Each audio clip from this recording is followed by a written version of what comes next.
I want to start off this video by talking about what Kevin Durant said at the end of the game. And I'm kind of paraphrasing what he said here, but he talked about how Suns head coach Mike Budenholzer got on them about their level of competition. And he's talking about that bad loss that the Suns had the other night against the Brooklyn Nets. He talked about how the Suns were paying attention to the details tonight. He said they had a really good film session and that everybody contributed. And as a Phoenix Suns fan and somebody who covers this team, that's what I want to hear. I want to hear that our head coach got on the Suns about a bad loss. That's really important going forward. And hopefully the Suns learned their lesson because they had a great win tonight against the Golden State Warriors. I think the Suns had one of their best first halves of this season. At halftime, it was 66-49. They were shooting 54% from the field. They had 14 made threes on 21 attempts, which is good enough for 66%.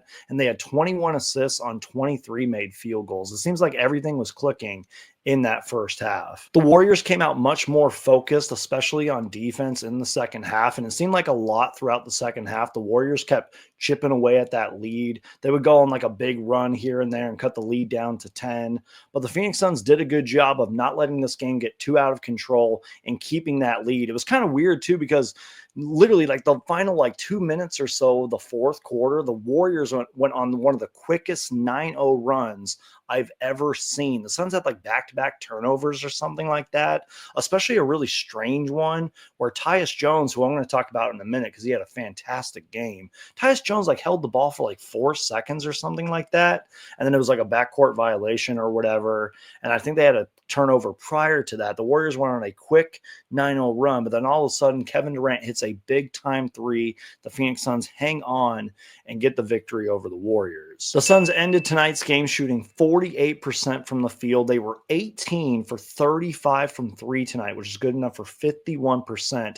They had 9 or 10 blocks. The Suns defensively played one of their best games, in my personal opinion. When the Phoenix Suns are active on defense tonight like that, and they are contesting and blocking shots, they are a really tough team to beat. They had 31 assists on 38 made field goals. That is absolutely huge. You are going to win a lot of games when you have numbers like that. And like I mentioned, I wanted to talk about Tyus Jones, who arguably had his best game as a member of the Phoenix Suns so far. He had 19 points. I think he had a couple of triples at halftime, and he really got it going offensively. Every time the Warriors defense was scrambling and swarming the Suns, he was wide open for a shot.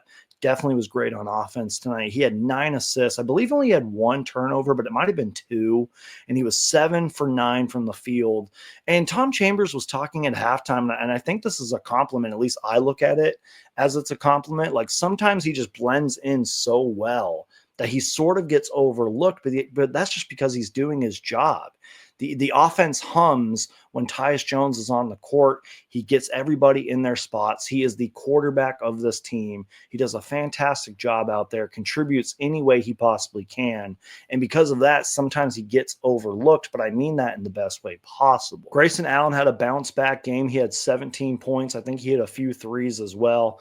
Devin Booker had 27 and 9. Kevin Durant had 21 and 10. Like I mentioned, he hit that late three late in the fourth quarter, which was really big for us. And I believe the Phoenix Suns are 10 and 2 with KD and Devin Booker on the court this season. I want to talk about the Phoenix Suns rookies, Ryan Dunn and Oso Ighodaro, who got a lot more minutes tonight because Jusuf Nurkic was out with an injury. And it was sort of a weird game for them because they both got into foul trouble and they had a lot of rookie mistakes out there.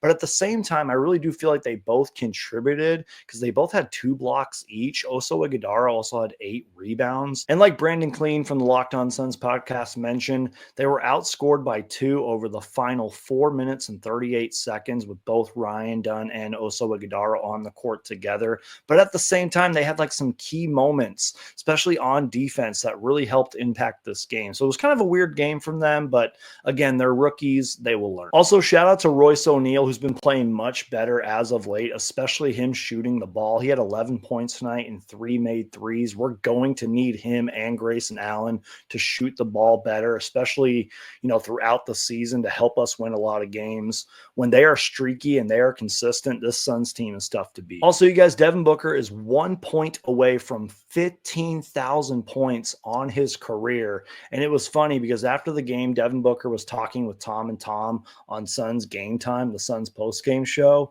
and he jokingly said how he hopes that that 15,000th point is on a Chris Paul post-up. It's all jokes, of course, because they even said that Chris Paul is going to hear about that and call him. I thought it was a funny moment for live TV. That was great. So you guys get active in the comment section. Let me know your thoughts, comments, and opinions down below. Thank you guys so much for watching. My name is Brandon, aka Suns Geek, and if it has to deal with the Phoenix Suns, I'm going to make a video about it. Hulk, smash that like button, and please subscribe. Win or lose, Phoenix Suns for life, and I'll see you guys next time. Go Suns. Suns Geek, appreciate it.